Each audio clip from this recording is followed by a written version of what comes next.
Arroz con pollo con ensalada de papa a lo panameño. Translated, Panamanian style rice and chicken with potato salad. First thing first is to season the already clean chicken. I generously added Goya seasoning and some caldo rica, which is a seasoning that I keep in the pantry from Panama, and mix in. I'm getting to the garden harvest in a minute. I really want the steps to this recipe to flow in order. I heated vegetable oil on high and applied a little bit of sugar to the oil to give the chicken color. You want to brown the chicken on both sides but not cook the chicken completely. I had more chicken in pot size, so I browned half, then removed those once ready and added the other half. I learned this recipe from my mom. She used to make me watch her cook when I was younger, so I wouldn't go hungry. Remember, this process is only to brown the chicken on both sides. Get it pre-cooked. My goal that I'm pushing towards every year is to grow more veggies and fruits that I cook with to limit my need for the market. For example, for this recipe, I know I need to add onions to that list. Really, I only missed with the onions and I'm okay with that. Won't miss with the onions next year. I need some bell peppers. I only have the green ones ready in the garden, so I harvested what I had and combined with some red and yellow bell peppers from the store.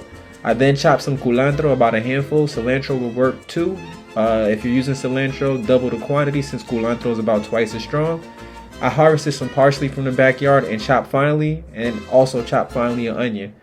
I sauteed all those ingredients in olive oil for a few minutes. Vegetable oil will work too, and then added the pre-cooked chicken to the pot and stirred. I didn't saute all the culantro and parsley I chopped up. I left about a third of both to the side and added to the pot after I got chicken stirred in.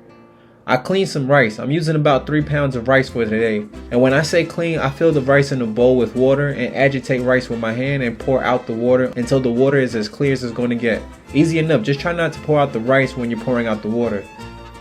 I then poured that rice to the same pot with sauteed vegetables and chicken and stirred the rice in. At this point, your rice will need more liquid. And before I add liquid, I pour a jar of olives into the pot with the water too. And I do the same with the jar of capers.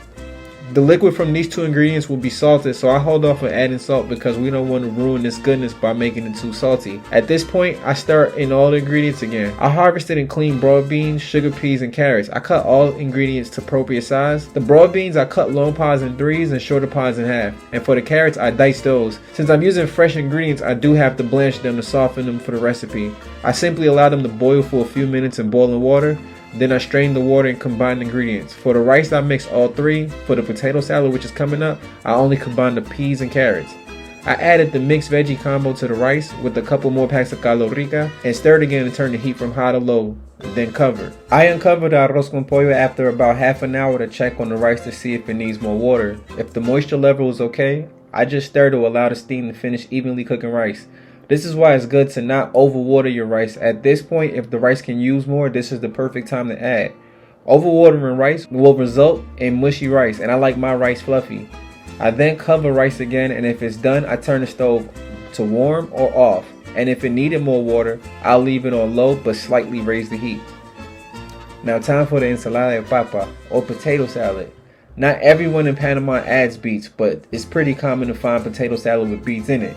And I personally love the pink color it makes the potato salad. I have both albino beets, which are white, and red beets. And speaking of making a pretty potato salad, I also have Adirondack blue potatoes and Yukon gold to add a different shade of purple and white to the potato salad. With all these ingredients harvested and cleaned, I sliced to fit in a small pot where I allow them to boil to get soft, but not overcooked. I'm not a fan of mushy potatoes either in my potato salad. Once ingredients were done, I diced beets and added them to the peas and carrots that were already combined. Then I cubed the potatoes to the size I like them for my potato salad.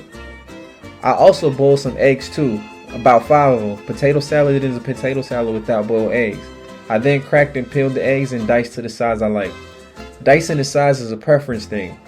I diced half an onion and added all the ingredients to the bowl.